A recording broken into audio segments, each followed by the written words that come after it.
Bueno, buenas noches compañeros, buenas noches profesor. Nosotros somos el grupo número 1. Nos correspondió el tema la inflación. A nuestros compañeros Edith Quintero, Jesús Rincón y Edith Carreño. Entonces, iniciamos con la definición de inflación. La inflación se define como el aumento general y sostenido de los precios de bienes y servicios organizados por un país durante un tiempo sostenido, ¿sí? Es decir, que es la pérdida del poder adquisitivo que sufrimos los ciudadanos como consecuencia de una subida generalizada en los precios, ¿sí? Por ejemplo, si decimos que la inflación este año fue del 20%, quiere decir que este año nos cuesta más vivir más al año anterior. O un ejemplo más claro es que si nosotros sobrevivimos o cubrimos las necesidades básicas de una familia con 1.000.000 de pesos, al subir la inflación al 20% ya no necesitaríamos 1.000.000 de pesos, sino 1.200.000 para conseguir lo mismo, ¿sí? Bueno, ahora vamos aquí a mirar una estadística que nos da el DANE, donde nos indica que en el mes de abril la inflación fue del 3,51% según el DANE. Dice que los que jalonaron este aumento fueron los alimentos y bebidas no alcohólicas y el pago de los servicios públicos, y lo vemos reflejado en los servicios públicos. Por ejemplo, en mi casa sí salieron un poco más costosos los recibos de los servicios. Ahora nos vamos con las causas de la inflación. Entonces, las causas de la inflación son, número 1, inflación por consumo o demanda. Esta inflación obedece a la ley de la oferta y la demanda, que consiste en un desequilibrio de la producción y la demanda. Si la demanda es mayor, la producción puede ser menor o viceversa. La causa número 2, inflación por costos. Esta inflación ocurre cuando el precio de las materias primas, ejemplo, cobre, petróleo, energía, etcétera, aumenta, lo que hace el productor buscando mantener su margen de ganancia incremente sus precios. Y inflación autoconstruida. Esta inflación ocurre cuando se prevé un fuerte incremento futuro de precios y entonces se comienzan a ajustar estos desde antes para que el aumento sea gradual. Y por último, la inflación generada por expectativas de inflación o círculo vicioso. Este es típico en países con alta inflación, donde los trabajadores piden aumentos de salarios para contrarrestar los efectos inflacionarios, lo cual da pie al aumento en los precios por parte de los empresarios, originando un círculo vicioso de inflación. Bueno, a continuación seguimos con nuestro compañero Jesús, que nos va a hablar un poco más de la historia de la inflación. Bueno, buenas noches. Vamos a hablar un poco de historia de la inflación. En el año de 1568, un autor francés llamado Jean Bodin formuló por vez primera en la historia del pensamiento económico una teoría, la teoría de la inflación. Él explicaba este fenómeno argumentando que la expansión monetaria que afectaba a las metrópolis se debía a la disponibilidad de grandes cantidades de oro y plata provenientes de la explotación de las minas de las colonias americanas.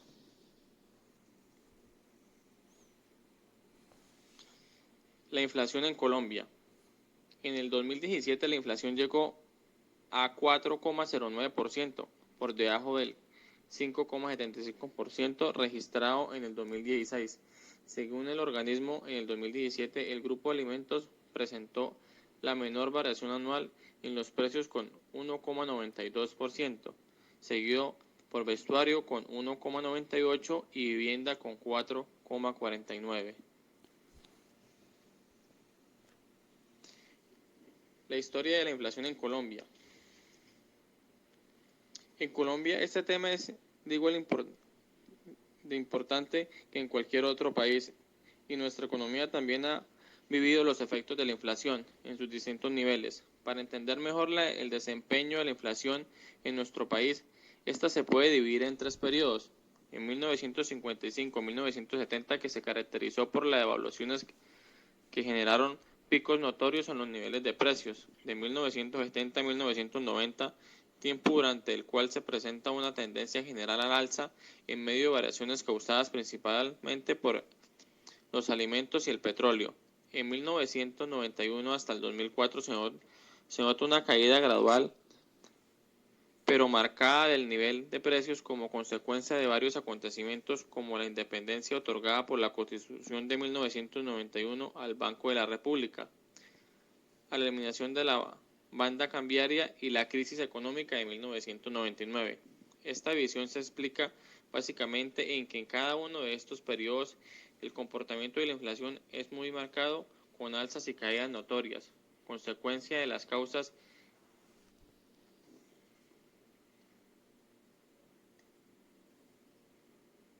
características de la inflación. Generalmente se entiende por inflación el incremento en el nivel general de precios, o sea que la mayoría de los precios de los bienes y servicios disponibles en la economía empiezan a crecer de forma simultánea. La inflación implica una pérdida en el poder de compra de dinero, es decir, las personas cada vez podrían comprar menos con sus ingresos, ya que en periodos de inflación los precios de los bienes y servicios crecen a una tasa superior a la de los salarios. El fenómeno inverso a la inflación es la deflación, y este ocurre cuando una gran cantidad de precios decrecen en forma simultánea, o sea, una disminución del nivel generalizado.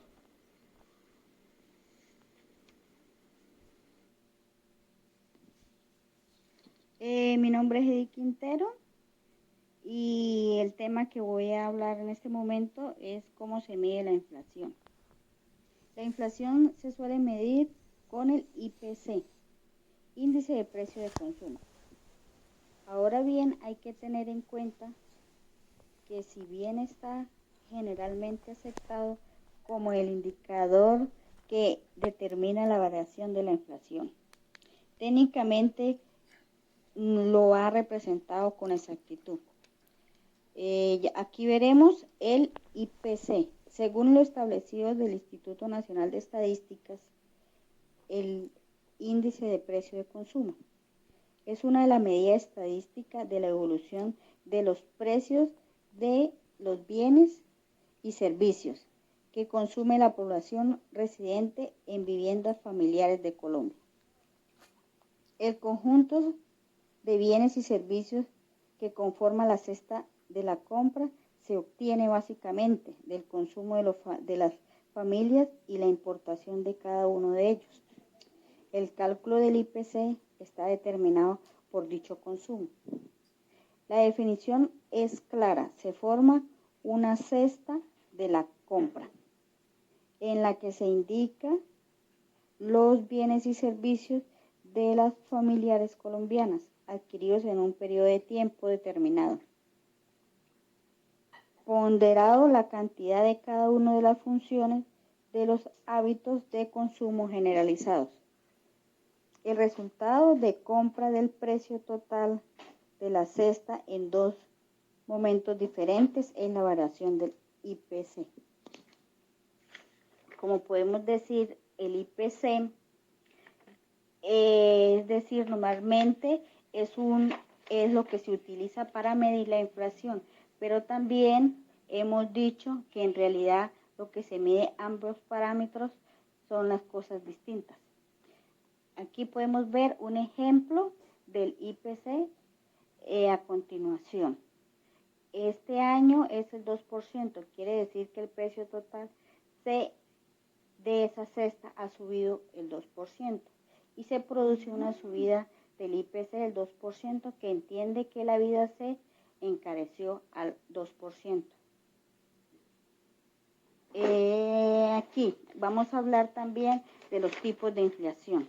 Hay tres tipos de inflación: la inflación moderna, la inflación galopante y la hiperinflación, que veremos a continuación. La hiperinflación dice, es aún superior a la inflación galopante.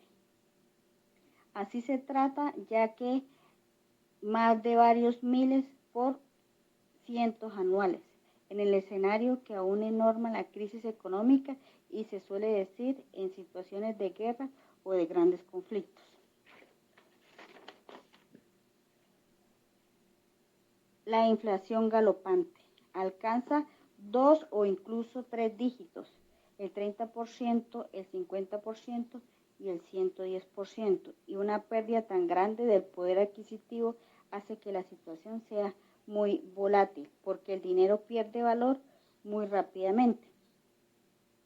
La inflación moderada se produce cuando las subidas de los precios tienen lugar y de una forma lenta, muy lenta.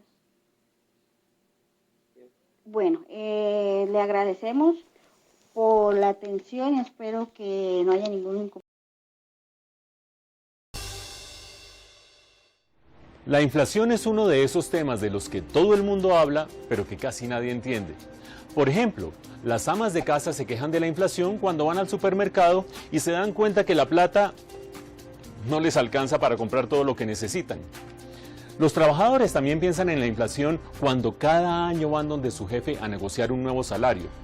Los ahorradores temen a la inflación y por eso deciden sacar la plata que tienen debajo del colchón para que no pierda valor y llevarla a un banco para que les den intereses. Pero la inflación ha llegado a ser tan grave en algunos países que incluso ha llegado a generar grandes problemas políticos. Por favor. Está claro que la inflación es importantísima para nuestras vidas. Imagínense, no solamente limita la cantidad de cosas que podemos comprar, sino que además incide en la negociación de nuestros salarios y puede llegar a tumbar a un gobierno. Por eso es importante que entendamos qué es la inflación y qué hay que hacer para controlarla. La definición de inflación no es muy complicada. Los libros de economía nos dicen que es una situación en la que se presenta un aumento generalizado y persistente de los precios de un país.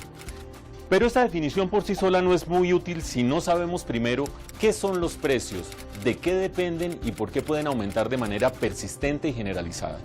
Entendido de una manera mucho más simple, el precio de un producto es el valor relativo que la gente le da a ese producto en una economía. Señorita, hágame un favor, ¿a cómo las empanadas? A 1000. Por ejemplo, si en una economía una empanada tiene un precio de 1000 pesos y una gaseosa tiene un precio de 2000 pesos, eso quiere decir que el valor de esa empanada es la mitad del de una gaseosa. O lo que es lo mismo, que el valor de esa gaseosa es el doble del de la empanada. Pero como sería muy enredado llevar las cuentas de los precios de las empanadas en términos de gaseosas, de los de las gaseosas en términos de empanadas, y así con todos los bienes de la economía, es mucho más fácil poner todos los precios en términos de una unidad común, la moneda. En Colombia la moneda oficial es el peso, y por eso los precios se fijan en pesos. Si yo tengo 10.000 pesos para gastar, puedo comprar 10 empanadas de 1000 pesos. O puedo comprar 5 gaseosas de 2000 pesos o cualquier combinación de esos productos que termine sumando 10.000 pesos. ¿Pero de qué depende que un producto tenga un precio más alto o más bajo? Podemos dar la respuesta de una persona del común o la respuesta de una persona especializada como un economista, que en el fondo son la misma respuesta. Una persona del común, por ejemplo, sabe que si hay cosecha de mangos, va a encontrar gran abundancia de mangos en el supermercado y su precio será relativamente bajo. Esa misma persona sabe que si quiere llenar el álbum del Mundial de Fútbol y le falta la lámina del jugador de moda, que es la lámina más escasa, tendrá que pagar un alto precio para conseguirla. La persona del común también sabe que el precio de un producto depende además de qué tanta gente quiera comprarlo. Los economistas explican todo esto con dos conceptos muy simples, la oferta y la demanda. Si la oferta de un producto es muy grande, por ejemplo los mangos en cosecha, su precio tenderá a bajar. En cambio, si la oferta de un producto es restringida, por ejemplo la lámina escasa del álbum de fútbol, su precio tenderá a subir. ¿Y qué pasa con la demanda? En este caso la relación es al revés. Si la demanda por un producto es muy alta, por ejemplo la demanda por sombrillas en una tarde lluviosa, el precio de las sombrillas tenderá a subir. En cambio, en una época de clima seco, la demanda por sombrillas tiende a bajar y el precio también se va para abajo. Pero no nos desviemos del tema. Decíamos que la inflación es un aumento generalizado y persistente del nivel de precios de un país. Eso quiere decir que la inflación no aumenta si solamente sube el precio de la lámina del jugador más popular del mundial y tampoco la inflación desaparece si solamente baja el precio de los mangos. La inflación no se refiere a los movimientos puntuales de esos productos específicos, sino a movimientos generalizados de todo el nivel de precios de la economía. De esta manera, si uno dice que una economía tiene una inflación de 10% en un año, quiere decir que el promedio de precios de todo el país se eleva en 10% durante ese año. De la misma manera, si la inflación en un país es del 100% anual, quiere decir que el nivel promedio de precios de toda esa economía se duplica en un año. Desafortunadamente, algunas veces la inflación se sale de control y termina acabando con la estabilidad económica de un país. Ese es el caso, por ejemplo, de Zimbabue, en el África, que en el año 2008 tuvo una inflación tan alta que los precios se duplicaban cada 24 horas, erosionando por completo la capacidad adquisitiva de la gente. En América Latina también ha habido casos de gran inflación, como por ejemplo los de Brasil, Argentina y Perú en los años 80. Colombia también ha tenido periodos de gran inflación, como por ejemplo los de la Guerra de los 1000 días a finales del siglo XIX y comienzos del siglo XX, cuando el aumento de los precios alcanzó un promedio anual de 390%. Afortunadamente, en los últimos tiempos, la inflación en Colombia ha estado bajo control, sobre todo después de que la Constitución de 1991 estableció la independencia del Banco de la República. Hasta aquí hay dos cosas que han quedado totalmente claras. La primera, la inflación es un aumento persistente y generalizado del nivel de precios de un país. La segunda, la inflación tiene un gran impacto sobre nuestras vidas, desde la fijación de nuestros salarios, pasando por las cosas que podemos comprar, hasta poder afectar incluso la estabilidad política de un país. Pero un momento, si ya no estamos hablando de la cosecha de los mangos o de la escasez de la lámina del jugador más popular del Mundial de Fútbol, ¿de qué estamos hablando? ¿Qué factores pueden hacer que todos los precios de una economía aumenten de manera generalizada y persistente? ¿Qué hay que hacer para controlarla? Para conocer esas respuestas, no se pierda nuestro próximo video.